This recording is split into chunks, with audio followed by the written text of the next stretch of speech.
Madame Sourdis, Émile Zola. Every Saturday, Ferdinand Sourdis would stop by old Morin's little shop to replenish his supply of paints and brushes. The dark, damp little store was located in a semi-basement of a house facing one of Mercier's squares.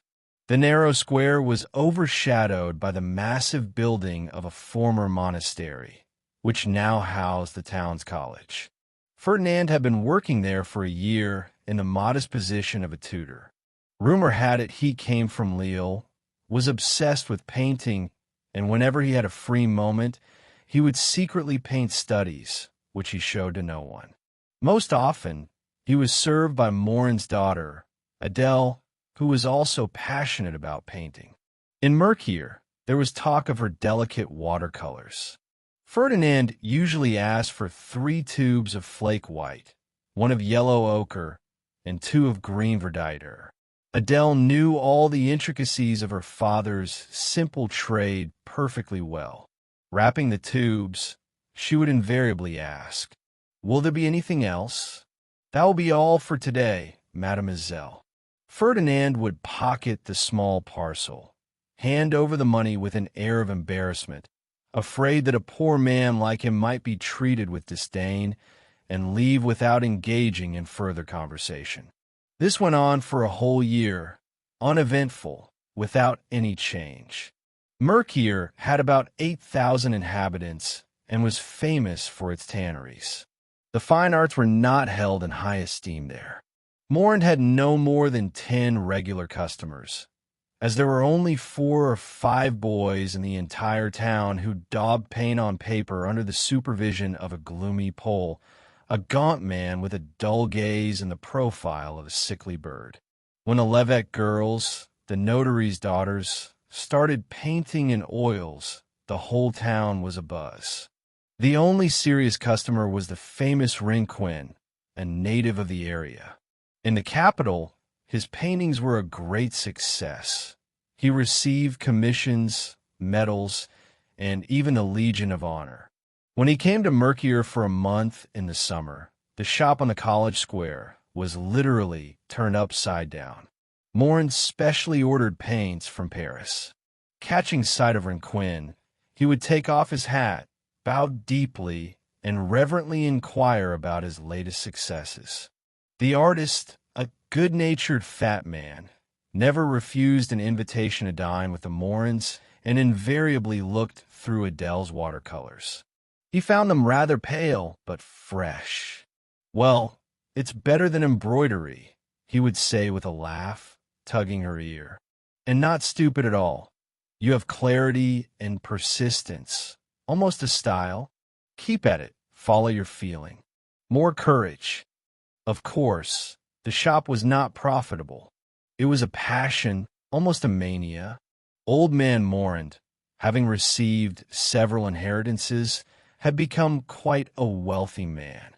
In Mercier, people whispered that he had an income of 6,000 to 8,000 francs a year. Nevertheless, he cherished his shop, having given up a room in his own house for it. The windows served as a display. There he arranged a mini exhibition, tubes of paint, Chinese ink, brushes, Adèle's watercolors, and small religious pictures by the Polish artist. Sometimes days would pass without a single customer, but Morin was happy, breathing in the smell of varnishes. When his wife, elderly and frail, advised him to give up this business, he would become indignant. He felt called to it.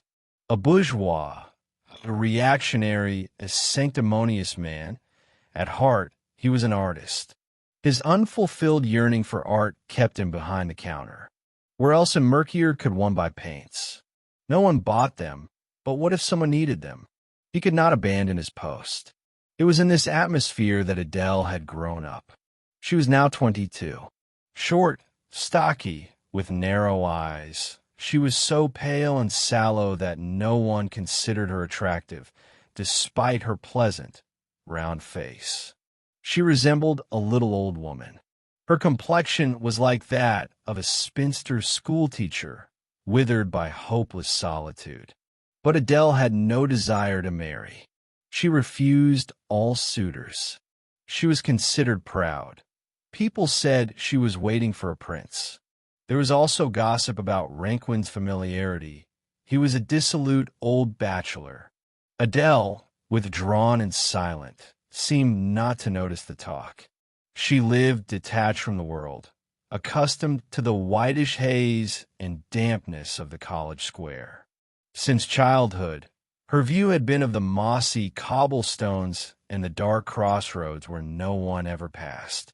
Only twice a day did boys crowd at the entrance to the college, her only entertainment. But she did not get bored. It seemed she was following some long-established plan for her life. Adèle possessed willpower, ambition, and inexhaustible patience, which misled those around her. Everyone decided she would remain an old maid. It was as if she had devoted herself to watercolors forever. When Ranquin came and talked about Paris, she listened with bated breath, and her narrow eyes would flash. "Why don't you send your watercolors to the salon?" he asked her one day, still using the familiar "to." "I will help get them accepted." She shrugged and, with a sincere modesty tinged with bitterness, replied, "Oh, a woman's drawings. Who would be interested in them?" The appearance of Ferdinand Sourdis was an event for Morand. A customer. And what a customer. No one in Mercier used up so much paint. At first, Morand was intrigued by him. He was surprised that a mere tutor was so devoted to art.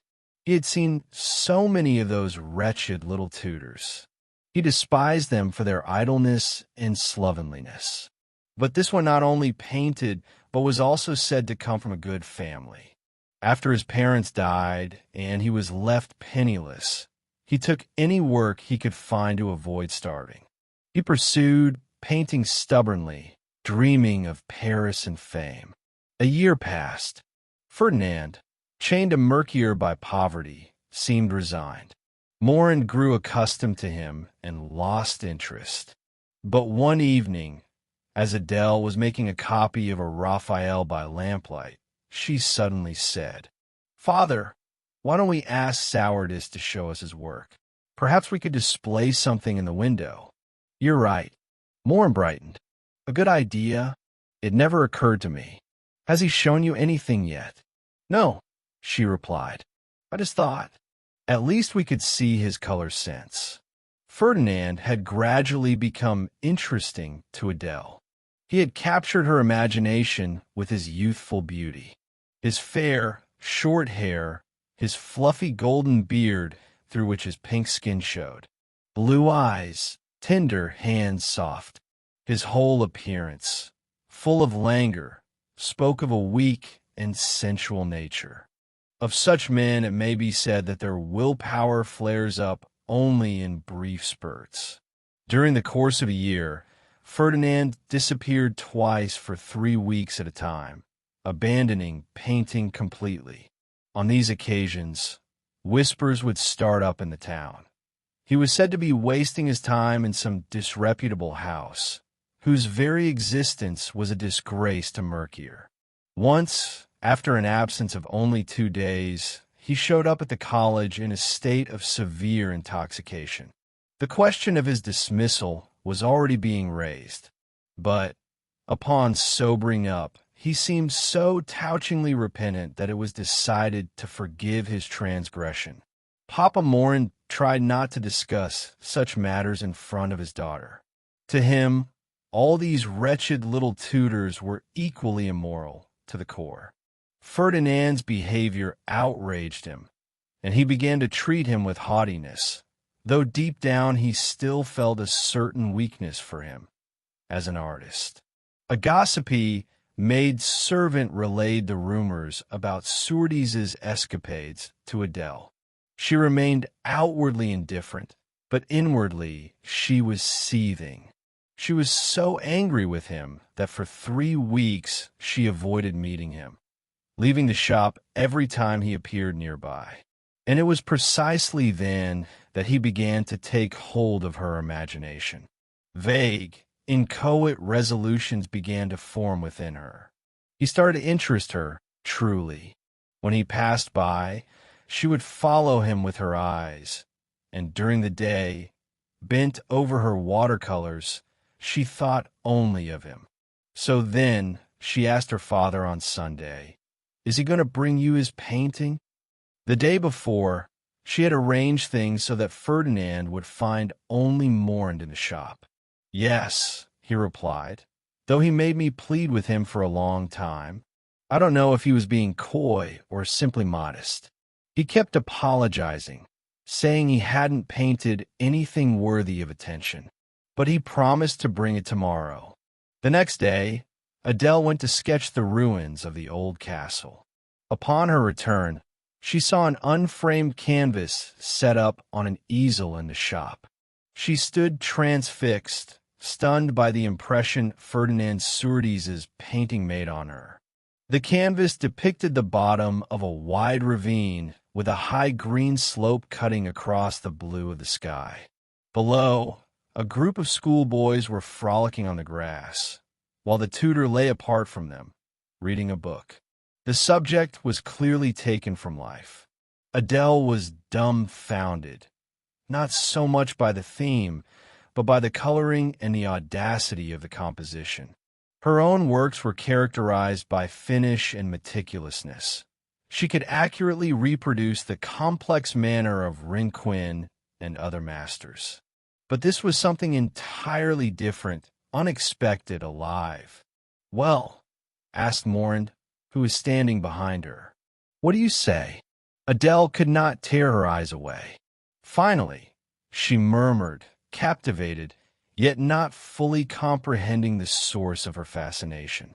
"It's strange and very beautiful." She stepped back, returned, looked again, serious, pensive. The next day, as she was still studying the painting, Rinquin walked into the shop. "What is this?" he exclaimed. He was struck from the first glance. He pulled up a chair, sat down in front of the canvas, peered at it, and his admiration grew. Simply astonishing.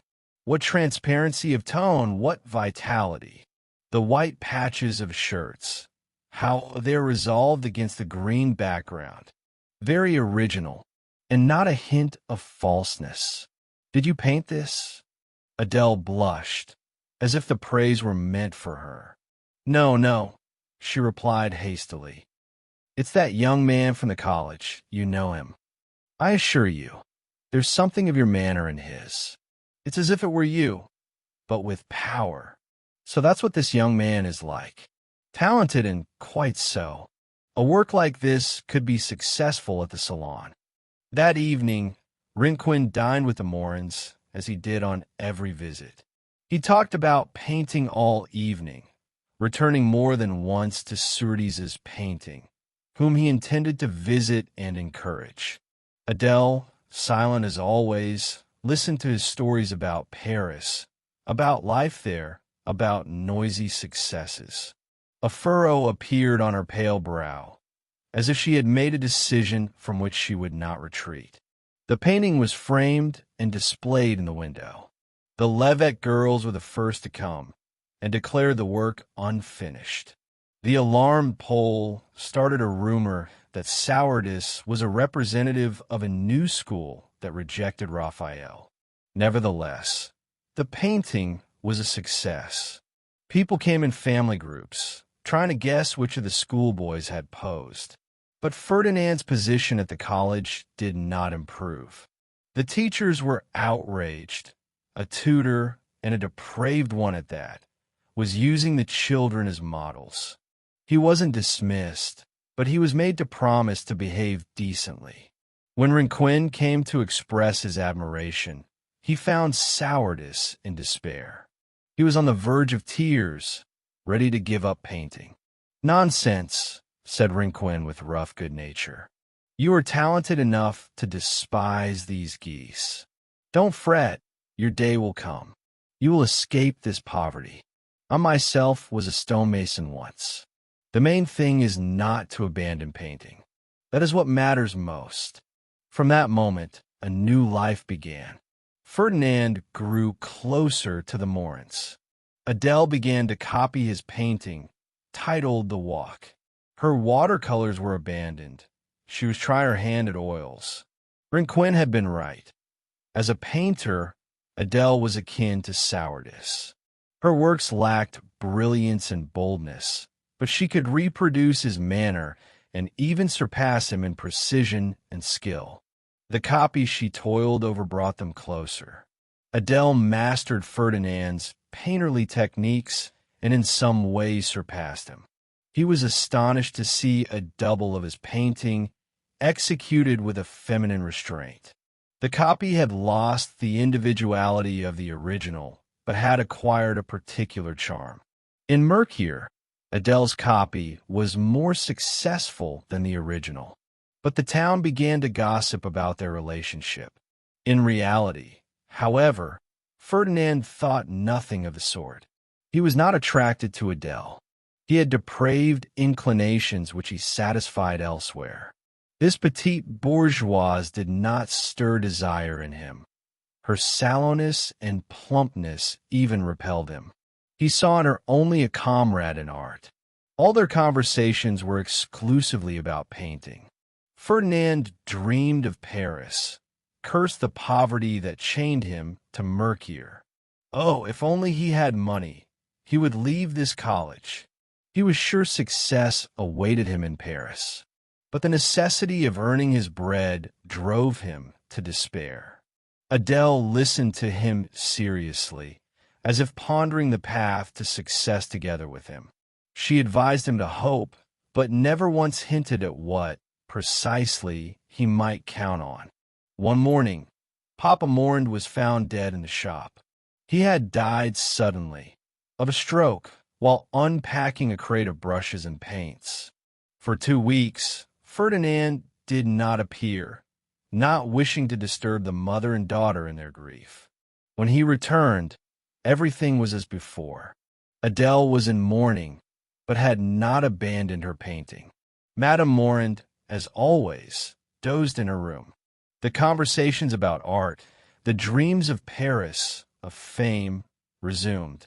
The young people grew closer and closer, but not the slightest impropriety.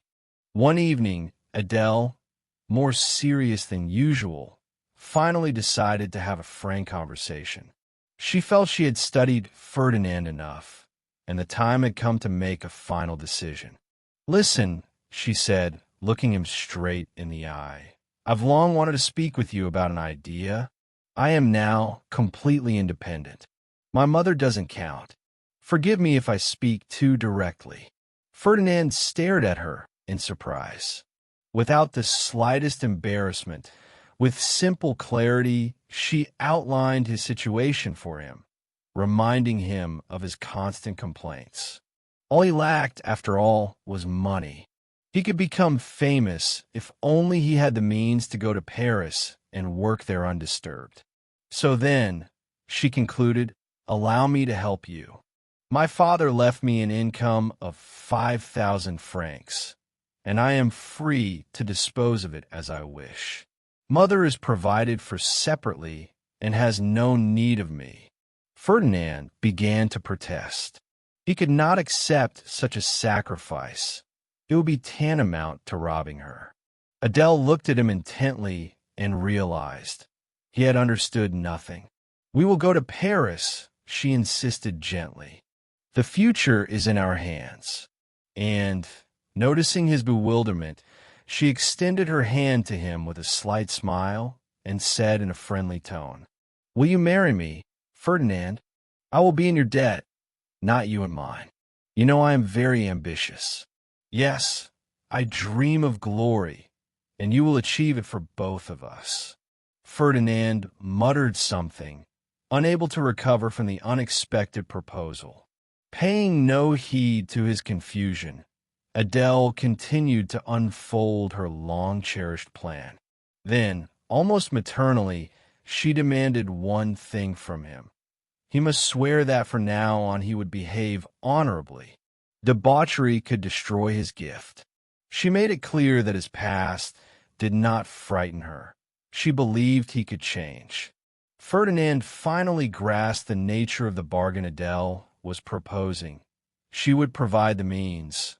He was obliged to deliver the glory. He did not love her, and the thought of the necessity of being with her filled him with inner revulsion. Nevertheless, he sank to his knees and tried to thank her, mumbling, "You will be my good angel." Despite the obvious falseness of his words, Adèle could not maintain her cold mask. Overwhelmed by genuine feeling, she embraced him and began kissing him passionately, for she had loved him for a long time, captivated by his youth and beauty. Her long-restrained passion broke through. The bargain she had struck satisfied all the desires that had been suppressed for years. 3 weeks later, Adèle became the wife of Ferdinand Sourdis. He had yielded not so much out of calculation as out of necessity. A trail of past misdeeds followed him, and he saw no other way out. They sold the stock of paints and brushes to a neighboring stationer's shop. Madame Morand regarded her daughter's marriage with complete indifference. She had long been accustomed to solitude. The newlyweds left for Paris immediately after the wedding, taking the walk with them in a trunk. The town was stunned by such a swift conclusion. The Levet girls even claimed that Madame Sourdis had rushed to the capital to give birth there. In Paris, Madame Sourdis set about arranging their new home. They settled on the Rue d'Assas, in a studio with large windows overlooking the Luxembourg Gardens. Their means were modest, but Adèle worked wonders to make them comfortable with minimal expense. She wanted to keep Ferdinand close, to bind him to the studio, to make it his favorite place. The first weeks of their life together in the vast city were truly enchanting. Winter had ended. The beginning of March was particularly lovely. Having learned of the young artist and his wife's arrival, Rinquin hastened to visit them. The marriage of Ferdinand and Adèle did not surprise him. He was usually opposed to unions between artists. In his opinion, they seldom ended well. One spouse inevitably crushed the other. Ferdinand would absorb Adèle, and that was perhaps for the best. The young man needed money. Better to marry a plain-looking girl than to starve in cheap eateries. It was hard to succeed in painting while living on scraps. Entering the studio, Rinquin saw the walk in a magnificent frame, placed on an easel in the center of the room. "Ah!" he exclaimed joyfully. "You've brought your masterpiece with you." He sat down and once again began to admire the subtlety of the tone and the originality of the conception. Then he turned sharply to Ferdinand. "I hope you will send the painting to the salon. I guarantee its success. You've arrived just in time." "I advise him to do so as well," Adèle interjected modestly. "But he hesitates. He wants to make his debut with something more significant, more finished." Rinquin flared up. In his opinion, youthful works were blessed. Perhaps Ferdinand would never again achieve such freshness of expression, such audacity, characteristic only of beginners. One would have to be blind not to understand that. Adèle smiled at his vehemence. She believed her husband would paint even more remarkable things, but she was pleased that Rinquin had dispelled the doubts tormenting Ferdinand. It was decided to send the walk to the salon the very next day. The submission deadline was in 3 days. There was no doubt about the painting's acceptance. Rinquin was on the jury and wielded considerable influence there. At the salon, the walk caused a sensation. For 6 weeks, a crowd did not leave the canvas. In Paris, such rapid successes were not uncommon. This time, Ferdinand's success was amplified by a dispute that flared up among the critics. The criticism was moderate. Some nitpicked details that others defended with fervor. In the end, The walk was declared a triumph, and the exhibition administration offered 6,000 francs for it. The painting possessed that degree of originality which attracts the attention of a sophisticated public without shocking the more moderate viewers. Everything was in its place: novelty, skill, expressiveness. The press was quick to proclaim the arrival of a new star. While Ferdinand basked in the glow of fame, Adèle, who had exhibited her delicate watercolors brought from Mercure, went entirely unnoticed. Neither the press nor the public paid her any attention. But she felt no envy. Her pride was satisfied by her husband's success. This silent woman, yellowed before her time, had spent 22 years in the damp shadow of a provincial square. But she harbored hidden passions which now flared up with extraordinary force. Adèle loved in Ferdinand not only his talent. His golden beard, his pink skin, everything about him filled her with admiration. She suffered when he left, even briefly. She grew jealous, tracked his movements, feared another woman would take him away. She looked at herself soberly, deceiving herself neither about her stout figure nor about her skin, which was taking on a leaden hue. She knew it was he who had brought beauty to their union, not she. And this tore her heart apart. But as an artist, she worshipped him boundlessly. An immense gratitude filled her very being, for she shared in his successes, his triumphs, his fame. With him, she was ascending ever higher towards unattainable peaks. All the dreams of her youth were becoming reality, and he was the cause, the one she loved boundlessly, as a devotee of his talent, as a wife, as a mother. Deep down, she cherished the thought that Ferdinand was her creation, and that she was the true architect of his present glory. The first months of their life in the studio on the Rue d'Asses were filled with unceasing delight. Adèle, despite her awareness that everything emanated from Ferdinand, did not feel humiliated. On the contrary, the thought that she had helped him brought her profound satisfaction. With a tremulous smile, she accompanied him in the blossoming of the fame she had so craved and was determined to keep at any cost. She repeated to herself, and there was not a drop of humiliation in this, that it was her fortune which had enabled him to reach these heights. She would not have yielded her place beside him for anything, believing herself indispensable. She adored him, admired him, was ready to sacrifice herself for his art, which she perceived as part of her own soul. Spring arrived. The trees of the Luxembourg Gardens were clothed in young foliage, and the chirping of birds streamed through the studio windows. Every morning, the newspapers published new articles praising Ferdinand. His portrait and reproductions of the walk appeared everywhere, under various headlines and in every conceivable format. The newlyweds enjoyed this loud fame with a childlike joy. It pleased them to think that at the very moment they were quietly breakfasting in their cozy refuge, all of Paris was talking about them. But Ferdinand did not set to work. He was in a state of nervous excitement which, he claimed, drained him as an artist.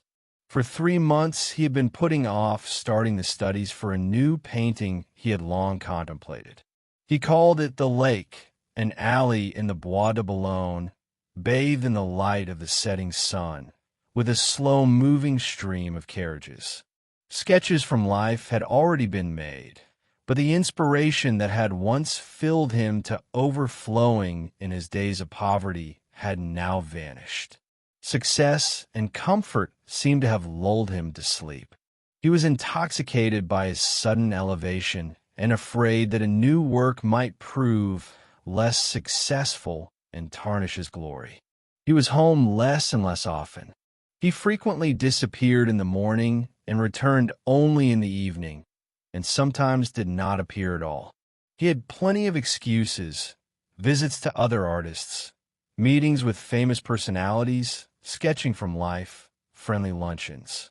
He had met old acquaintances from Lille, joined several artistic clubs, all of which drew him into a whirl of carousing. He would return excited, with burning eyes, loudly expressing his enthusiasm. Adèle never approached him, though she suffered from loneliness. She fought against jealousy and anxiety, persuading herself that he was occupied with business. An artist was not a bourgeois. He had to circulate in society. Fame demanded it.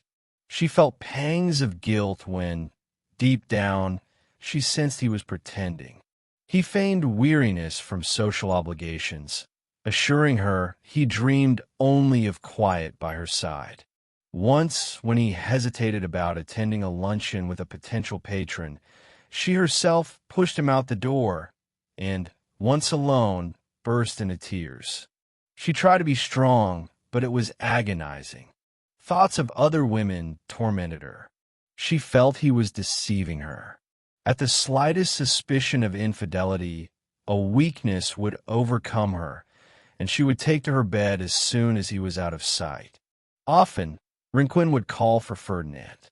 On these occasions, Adèle would try to joke. "You'll make sure he behaves decently, won't you? I'm counting on you." "Don't worry," the artist would laugh. "If he's kidnapped, I'll at least return his hat and cane to you." Adèle trusted Rinquin. If he took Ferdinand away, it must be necessary. She tried to grow accustomed to this way of life. But more and more often, she recalled their first weeks in Paris, when they had been happy together. Now the studio belonged to her alone. She threw herself into her watercolors with a vengeance, to fill the emptiness somehow. The moment Ferdinand disappeared around the corner, she would slam the window shut and plunge into her work. He, meanwhile, wandered the streets, vanished into dubious places, and returned exhausted, with inflamed eyes. Adèle sat at her little table with dogged persistence, endlessly reproducing studies from Mercier. She painted these sentimental landscapes with astonishing skill, ironically referring to her work as embroidery. Waiting for her husband, she would not go to bed, whiling away the nights drawing. Once, deeply absorbed in copying and engraving, she heard a dull thud, as if someone had fallen against the door. Trembling, she asked who was there, but received no answer. Opening the door, she found Ferdinand lying on the threshold, laughing and vainly trying to get up. He was drunk. Adèle, pale as a sheet, helped him to his feet and led him to the bedroom. He apologized, muttering incoherent phrases. She undressed him in silence. As soon as he lay down, he began to snore. Adèle did not sleep a wink. She sat up all night in an armchair, her eyes wide open, a deep furrow on her brow, lost in heavy thought. In the morning, she did not utter a word about what had happened. Ferdinand, with a heavy head and a bitter taste in his mouth, looked at her in bewilderment. Her silence only increased his embarrassment. He stayed home for 2 days, worked diligently, consulted her, tried to show respect. Adèle remained cold and silent, as if her very reserve were a reproach. But she made not the slightest allusion to that night. Gradually, her husband's remorse melted her. She became affectionate again, having forgiven everything without words. But on the 3rd day, Rinquin came for him. They were to have lunch at the Café Anglais with an art critic. Adèle waited for him until 4 in the morning. When he finally returned, a bloody gash gaped above his left eye, a blow from a bottle, probably received in a brawl. She put him to bed and bandaged the wound. It turned out he had parted with Rinquin at 11 in the evening. And so it continued.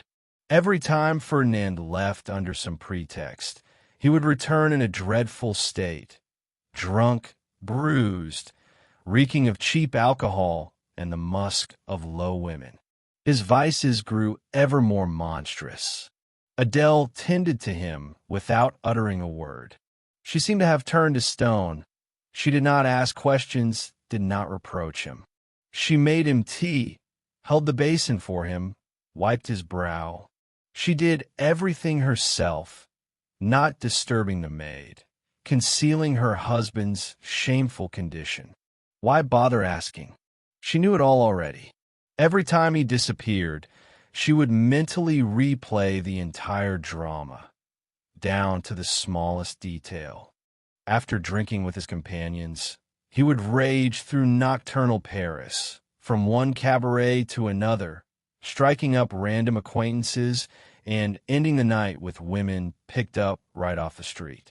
Perhaps, after snatching some beauty from a drunken soldier, he would take his pleasure with her wildly, right in the filth of some sordid dive.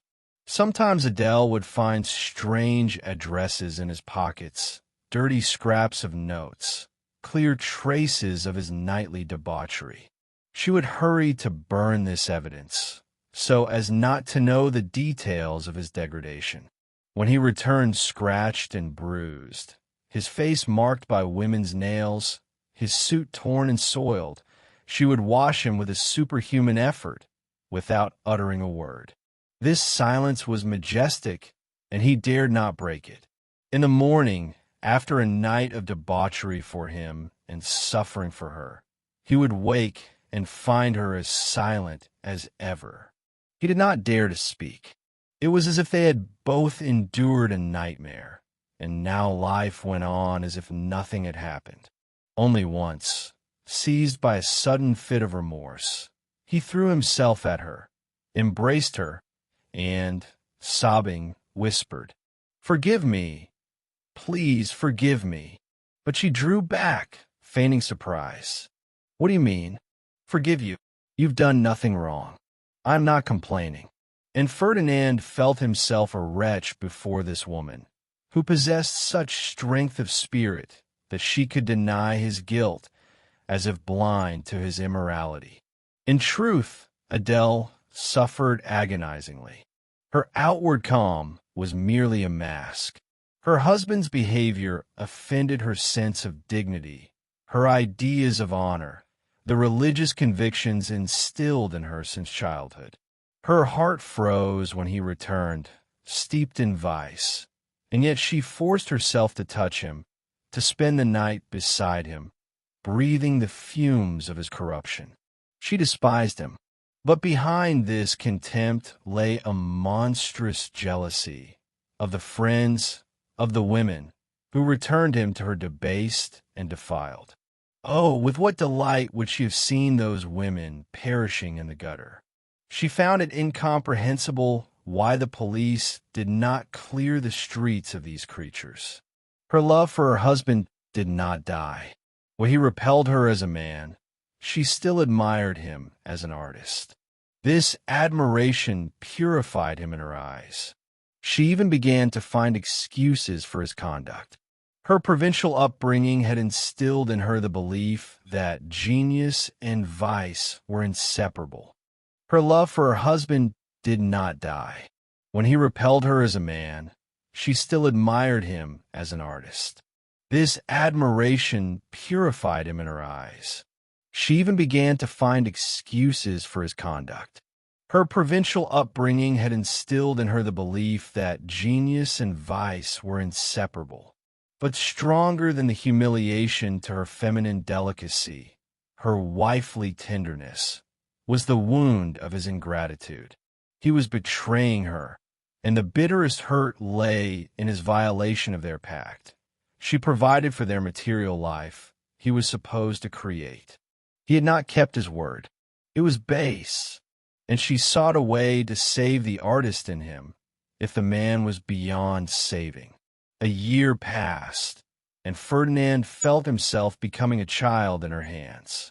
Adèle overwhelmed him with her will. In their union, It was she who possessed the masculine principle.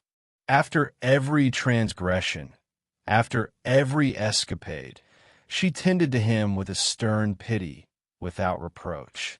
He grew more and more submissive, bowing his head, sensing her contempt. Their relationship precluded falsehood. She was strong, intelligent, honest. He was fallen. The heaviest burden for him was her silent scorn. She treated him like a judge who knows everything and forgives, without stooping to explanations. Any attempt at self-justification would have seemed an insult to their marriage. She did not explain herself, so as not to descend to his level. If she had ever lost her temper, screamed, reproached him, he would have suffered less. If she had humbled herself, she would thereby have elevated him. But she remained silent, and he would wake after another fall, crushed by shame, knowing she understood everything and said not a word. Meanwhile, work on the painting did progress, however slowly. He realized his talent was his only refuge. When he worked, Adèle became her old self, tender, caring. She laid aside her pride before him, watching his creative process respectfully from behind, without interfering. The better he painted, the more she submitted. Then he became the master of the situation once more, reclaiming his place as the husband. But laziness overcame him. Returning home shattered and drained, he lost his strength, grew flaccid, lost his audacity. He no longer dared to create. Sometimes in the mornings he felt a complete inability to work. It would plunge him into a stupor. He would pace before the easel, snatch up his palette only to cast it aside immediately, fly into a rage. Or he would fall asleep on the couch, waking in the evening with a migraine. On such days, Adèle walked on tiptoe, so as not to scare away inspiration. She believed in it, envisioning it as a kind of invisible flame descending upon the chosen one.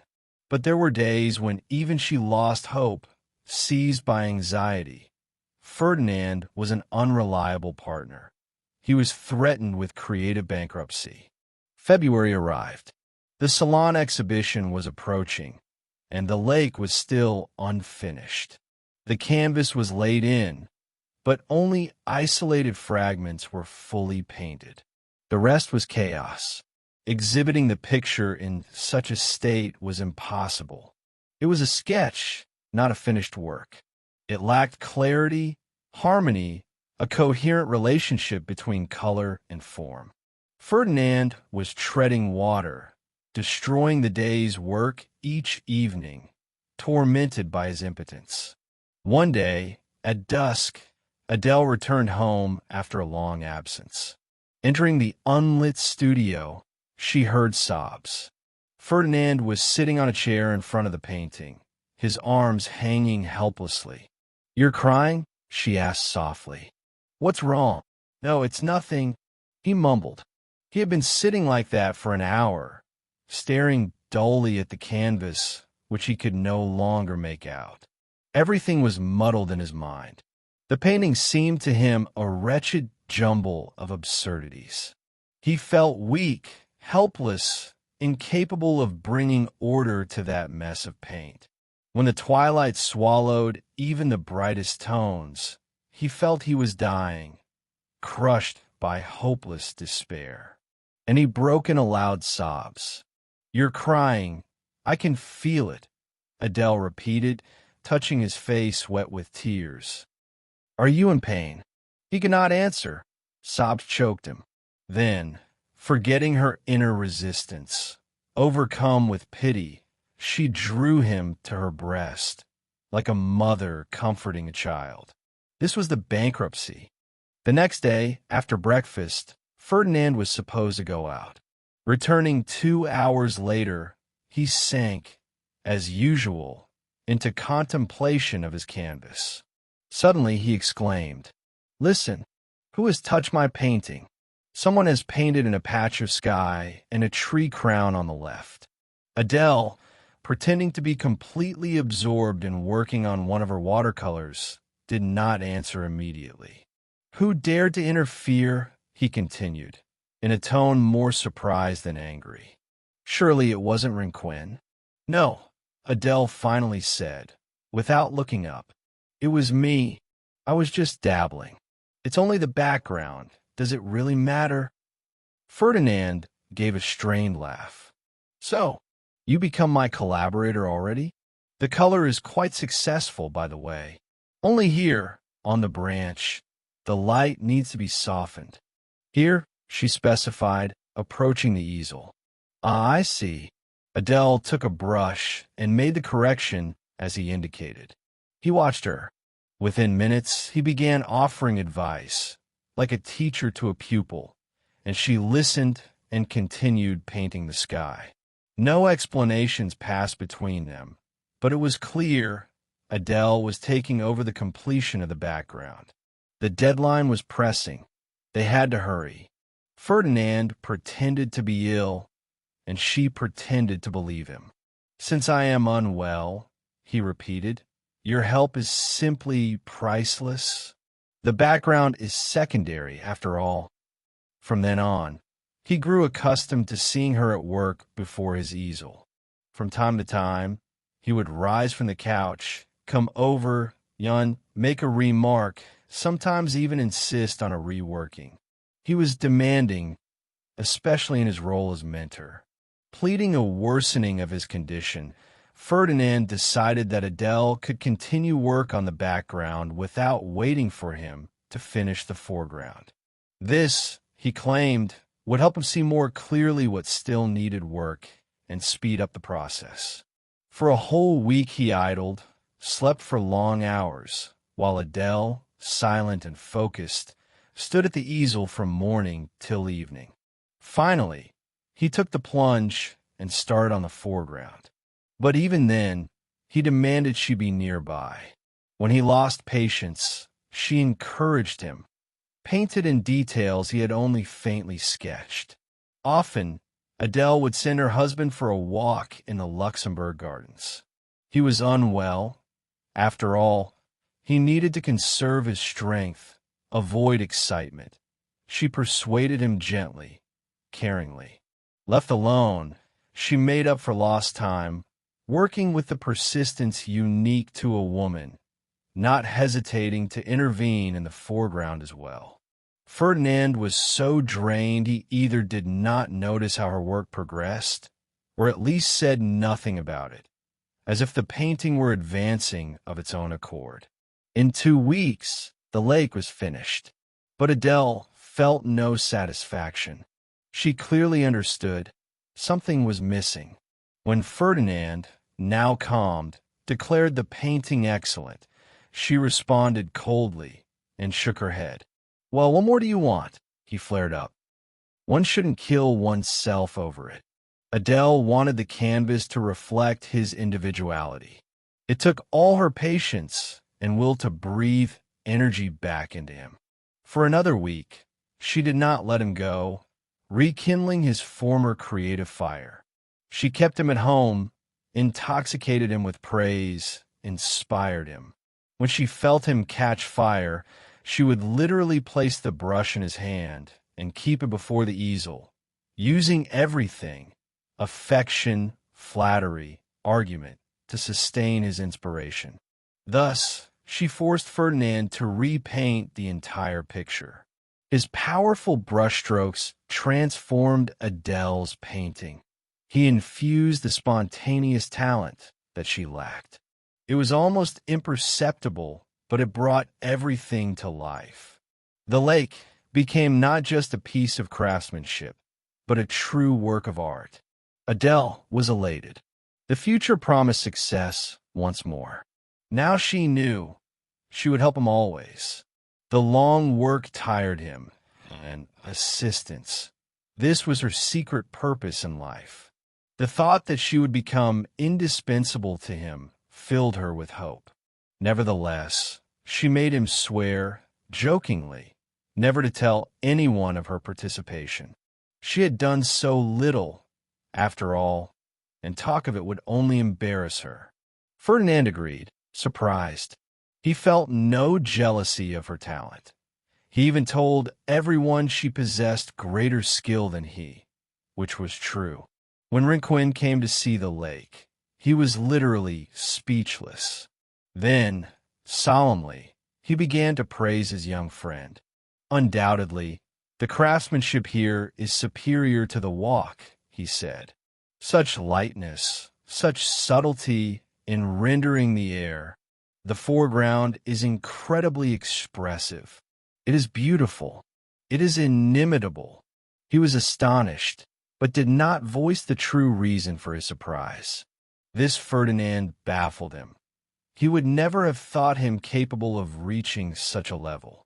Something unexpected had appeared in the painting, something quite uncharacteristic of the former Sourdis. And yet, Rinquin preferred the walk, though he did not say so. The walk was rougher, with imperfections, but it had freedom, individuality.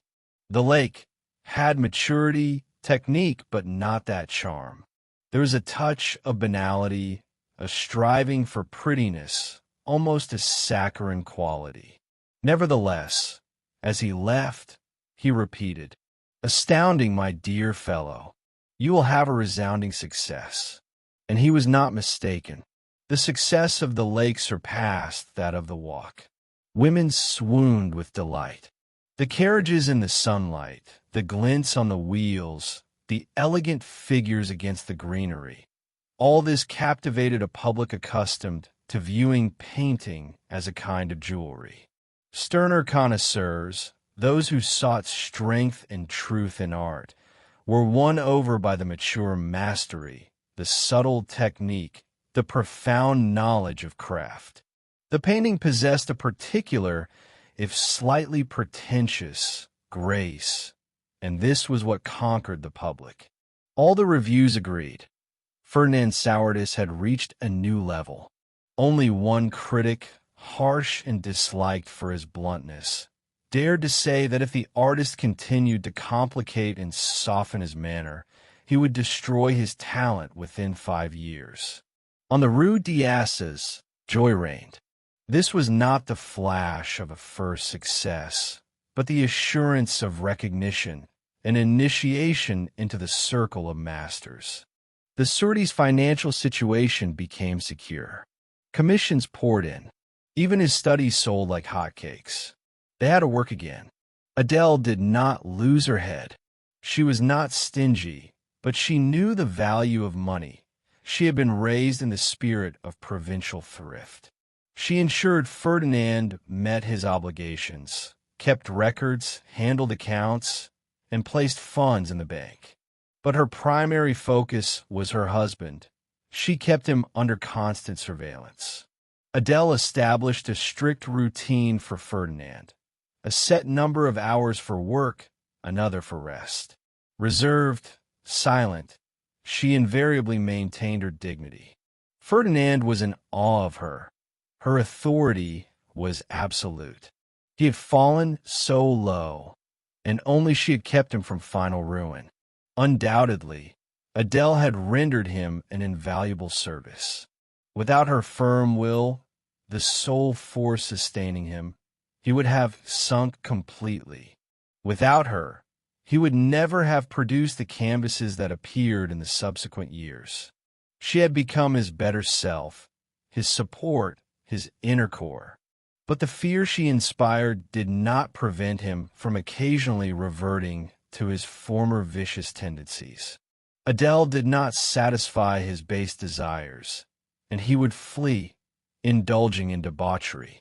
He would return ill, shattered, and unable to recover for days. Each such return gave her a new weapon. She crushed him with her contempt, subdued him with icy coldness. To atone, he would stay home for weeks on end, standing before his easel.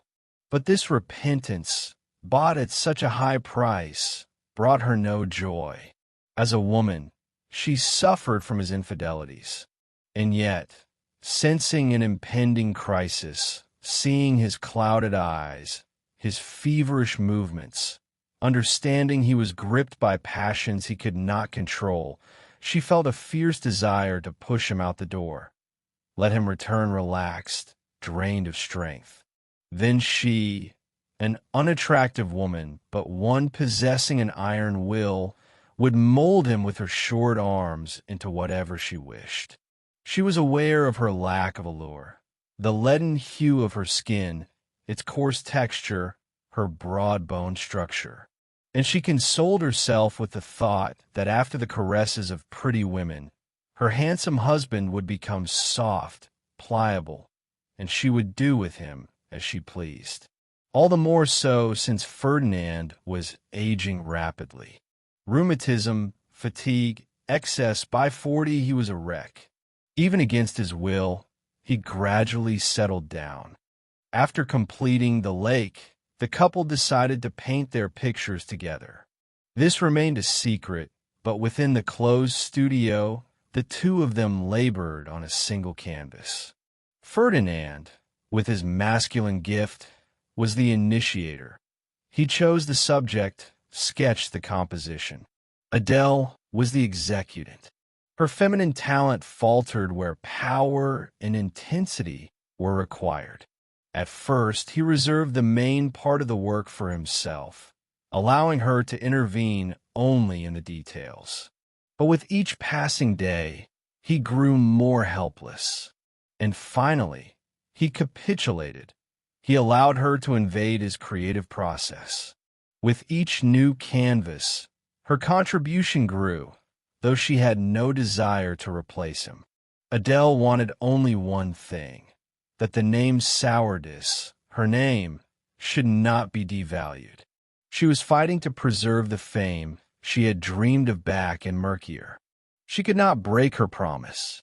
An artist, like a merchant, must be honest. One must not deceive the viewer. One must not miss deadlines. This was why she had to hurriedly finish the work, to plug the gaps left by Ferdinand. When he flew into a rage at his own impotence, his hands trembled, the brush slipped, and he withdrew. Then Adèle would finish everything herself. But she never grew conceited.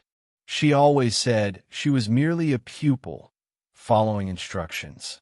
She still worshipped his talent, sincerely admired it. Instinct told her that, despite his decline, he remained the head of their union. Without him, she could not create such canvases. Rinquin, like other artists, did not know the truth. He watched with growing astonishment as the masculine temperament in the work slowly yielded to the feminine. He could not say that Ferdinand was on a bad path. After all, he continued to produce. But his style was changing. The walk had been alive, bold, spontaneous.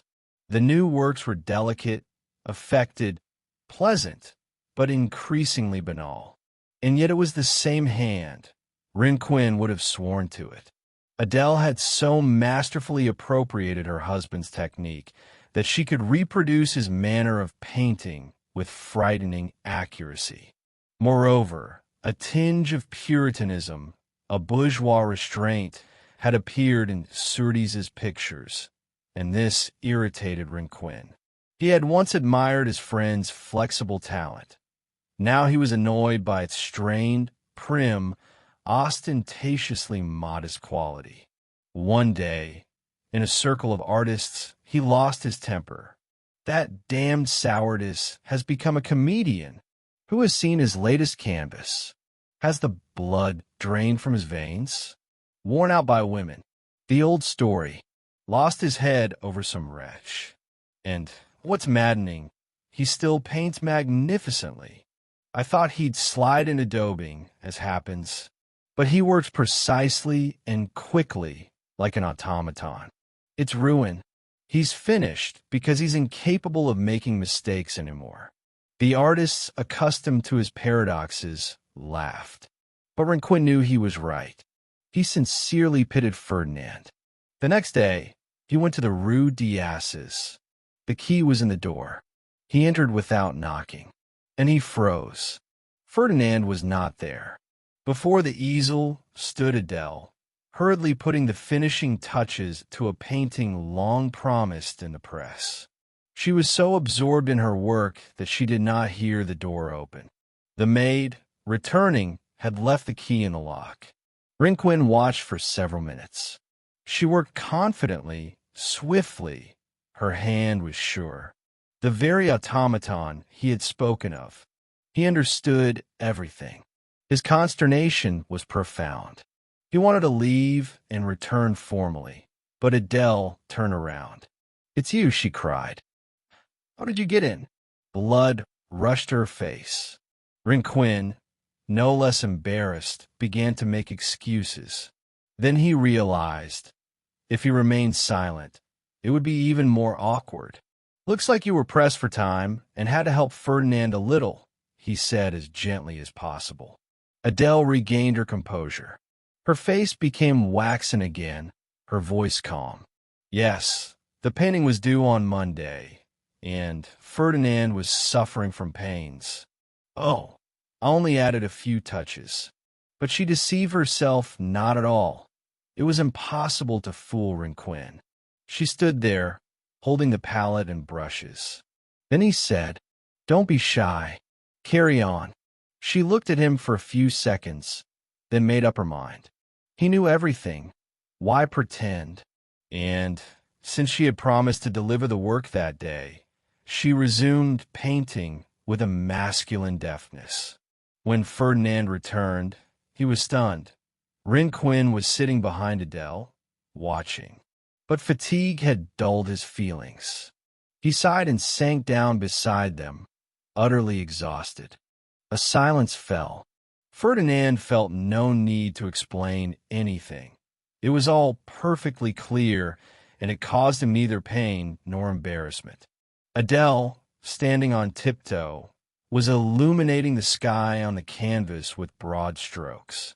Watching her, Ferdinand leaned towards Rinquin and whispered with sincere pride, "You know, my dear fellow, she's stronger than I am. Oh, what skill! How confidently she commands the technique."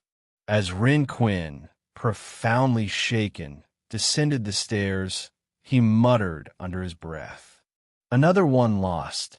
She won't let him fall completely, but she won't let him soar either. He is a doomed man."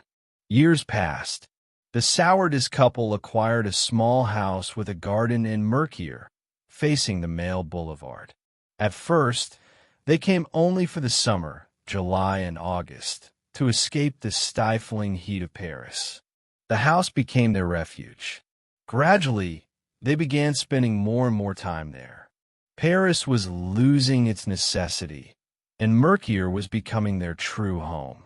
The dwelling was cramped, and soon a spacious studio, sprouting additions, was built in the garden. Now, they went to Paris as if on holiday, for 2 or 3 winter months. Their city apartment on the Rue de Clichy became a temporary lodging. The move to the provinces happened naturally, without plan or calculation. When acquaintances expressed surprise, Adèle cited Ferdinand's health.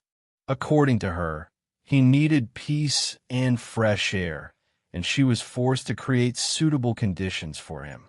In reality, she was fulfilling her long-cherished dream. As a girl, gazing at the damp cobblestones of the college square, she had fantasized about fame, pictured herself in Paris, haloed in recognition, to the applause of the public. But in her dreams, she always returned to Mercier, and the sweetest part was the imagined astonishment of the locals before her greatness. She was born here. Her dreams were born here. No Parisian award satisfied her vanity as much as the respectful stupefaction of the Mercier gossips when she walked by on her husband's arm. This is where she was born. This is where her dreams were born. No Parisian award satisfied her vanity as much as the respectful stupefaction of the Mercier gossips when she walked by on her husband's arm. She had remained a bourgeois and a provincial. She was interested first and foremost in the small town's opinion of her husband's fame. Returning to Mercier, she experienced a genuine intoxication from her renown, comparing it with the obscurity in which she had once lived. Her mother had died 10 years prior, and now Adèle returned here to relive her youth, to immerse herself in the stagnant life where she had once languished. By that time, Ferdinand's fame had reached its zenith. By the age of 50, he had received all possible awards, medals, and honors. He was a Knight of the Legion of Honor and a member of the Academy. His financial situation continued to strengthen, but the press had exhausted its store of laudatory epithets. He was called a prolific master, a refined magician, a conqueror of hearts. But all this no longer moved Sourdis. He had grown indifferent, treating fame like a worn-out suit. When he walked the streets of Mercier, stooped and with extinguished gaze, the locals could scarcely believe that this weary gentleman had once taken the capital by storm. By now, everyone knew that Madame Sourdis helped her husband paint his pictures. She had a reputation as a formidable woman, despite her short stature and excessive plumpness. People marveled that such a stout woman could stand an easel all day long. Connoisseurs said it was a matter of habit. The wife's collaboration not only failed to harm Ferdinand's reputation, but even enhanced the respect for him. Adèle understood with subtle tact that she must never show she had surpassed her husband. The signature remained his. He was like a constitutional monarch, reigning but not governing. Madame Sourdis's own works would not have been taken seriously, whereas the paintings signed with Ferdinand's name retained their power over both the public and the critics. She sincerely admired her husband, and this admiration was genuine. Although Ferdinand less and less frequently took a brush in hand, she continued to see him as the author of the works she produced almost without his participation. In their creative union, she was the dominant force. She had invaded his art, almost supplanted him, yet she did not feel autonomous. She had replaced him, but he had merged with her, become a part of her. The result of this fusion was frightening. When showing the paintings, she would say, "Ferdinand painted this," even if he had not touched the canvas. She could not tolerate criticism, flying into a rage at the slightest doubt cast on his genius. Her faith was unshakable. Neither jealousy, nor disgust, nor contempt for his debauchery could destroy her veneration for the artist she loved in her husband. Even when he had sunk into creative decline, and she had to prop up his art to avoid bankruptcy, she continued to believe. Only her naive, tender, and proud blindness helped Ferdinand bear the weight of his own impotence. He still said, "My picture," without a thought for how little labor he had invested in it. Everything between them happened naturally. He felt no jealousy towards her over his art. On the contrary, he could not help but sing her praises. He repeated what he had once said to Rinquin. "I swear, she is more talented than I am. Drawing is torture for me, while she achieves a likeness with a single stroke. She possesses a skill you wouldn't suspect. It can't be taught. It's a gift." People would respond with an indulgent smile, considering it the compliment of a loving husband. But if anyone, while acknowledging Madame Sourdis's merits, dared to question her talent, Ferdinand would lose his temper, launch into disquisitions on temperament, technique, form, and invariably end by crying out, "I repeat, her skill is superior to mine. It's simply astonishing that no one believes me." The couple lived in harmony. With age and failing health, Ferdinand grew calmer. He could no longer get drunk. His stomach couldn't bear the slightest excess. Only women still troubled him. Sometimes he would be seized by fits of madness lasting 2 or 3 days. After the final move to murkier, circumstances forced him to remain faithful. Adèle now feared only his crude attempts to seduce the servant girls. She resolved to hire exclusively the plainest ones, which did not prevent Ferdinand from chasing after them if they didn't object. Sometimes he was gripped by such physical excitement that he was ready to destroy everything around him just to satisfy his depraved passion. Adèle acted decisively. She dismissed the servants every time she suspected that an intimate relationship might have developed between a maid and her husband. After such incidents, Ferdinand felt humiliated for at least a week. And yet, despite his age, these outbursts of passion only fanned the flames of their strange but enduring marital bond. Adèle continued to adore her husband, to be jealous of him with frightening intensity, but she never allowed herself to show this jealousy openly. When she, having dismissed yet another maid, retreated into her icy silence, Ferdinand would strive to beg for forgiveness, showing her submission and tenderness. In such moments, she possessed him completely. He was worn out, his face sallow, wrinkles carving his skin, but his beard still held a golden sheen. Lighter but not gray, it gave him the look of an aging deity, gilded by the last glimmer of departed youth. Then came the day when Ferdinand felt a revulsion for painting. The smell of paints, the greasy slide of the brush on the canvas, provoked a physical disgust in him. His hands trembled, his head spun, his nerves were stretched to the breaking point. It was a clear sign of creative exhaustion, the culmination of the long transformation of his artistic nature. The crisis was inevitable. Adèle treated him with tenderness.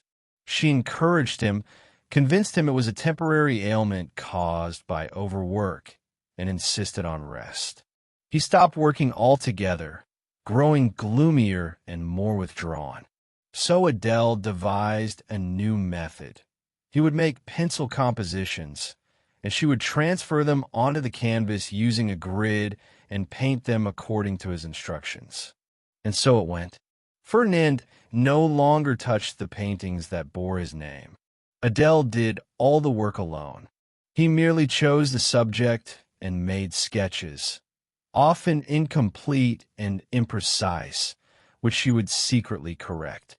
The paintings were sold mostly abroad. Sourdis, celebrated in France, was also popular overseas. Orders came from everywhere. In distant countries, buyers were not demanding. It was enough to pack and ship the work. The money arrived reliably without fuss.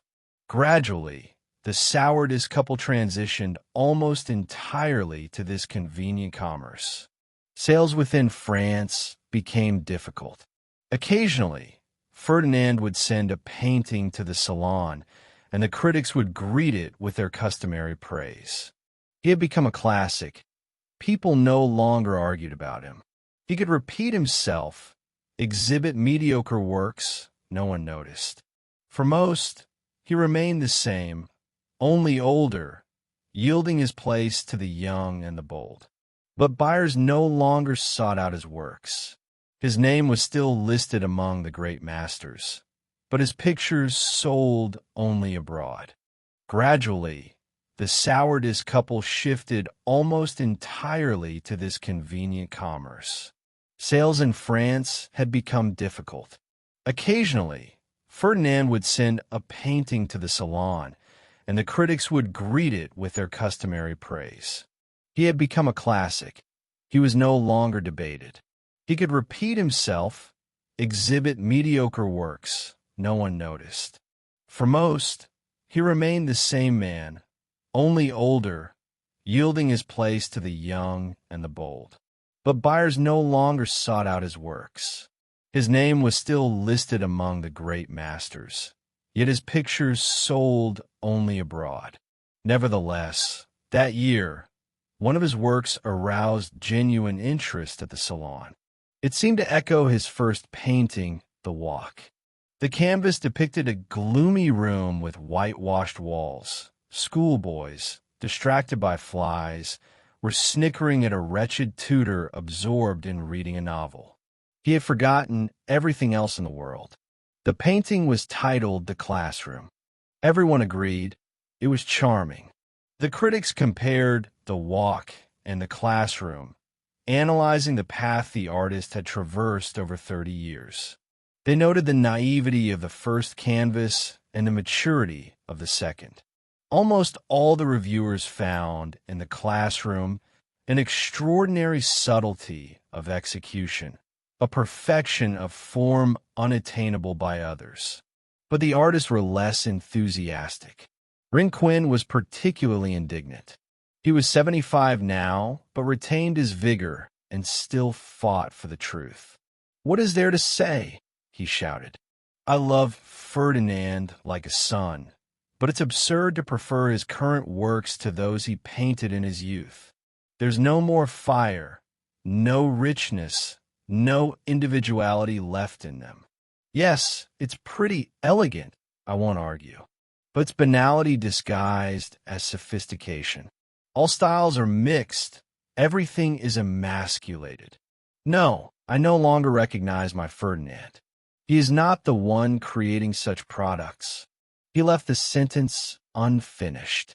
He knew what the matter was, and in his bitterness sounded an old resentment against women, pernicious creatures, as he called them.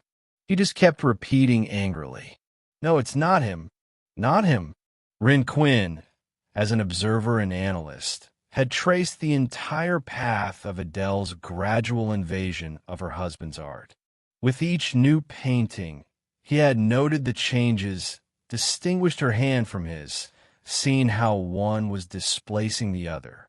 The case was so interesting that he forgot his indignation and reveled in the spectacle of the interaction of two temperaments. The painting The Classroom, in his opinion, was the final act of this drama. Adèle had consumed Ferdinand. The denouement had arrived. In July, as was his custom, Rinquin decided to visit the Sourdis couple in Mercure. After the exhibition, he felt an irresistible desire to see them again, to verify his conjectures. He arrived at the height of the afternoon heat. The garden was cool and shady. Everything, from the flower beds to the paths, was kept in exemplary order. The bourgeois respectability of the house and garden spoke of comfort and tranquility. The city's noise did not penetrate here. Only the buzzing of bees over the roses could be heard. The maid said that Madame was in the studio. Rinquin opened the door and saw Adèle. She was standing at the easel, working with the same confident proficiency he remembered from their first encounter. She no longer hid. Seeing Rinquin, she exclaimed joyfully and made to put down her palette. But he stopped her. "I'll leave if you start fussing." "What the devil? Am I not your friend? Work, work." She did not refuse. She knew the value of time. "Well then, if you don't mind, I'll continue. There's no time to rest." Despite her age and increasing stoutness, Adèle worked with her former dexterity and professionalism. Rinquin watched, then asked, "And where is Ferdinand? Has he gone out?" "No, he's here," Adèle replied, gesturing with her brush towards a corner. Ferdinand was indeed there, lying on a sofa in a half-doze. Rinquin's voice woke him, but he didn't immediately realize who had come. So weakened had he become, so slowed his thinking. "Ah, it's you? What a pleasant surprise," he said at last, and, raising himself with an effort, shook Rinquin's hand. The day before, Adèle had caught him with a young girl who had come to wash dishes. He was dejected. his face expressing confusion and submission. He didn't know how to appease his wife. Rinquin found him more drained than he had expected. The decline was obvious.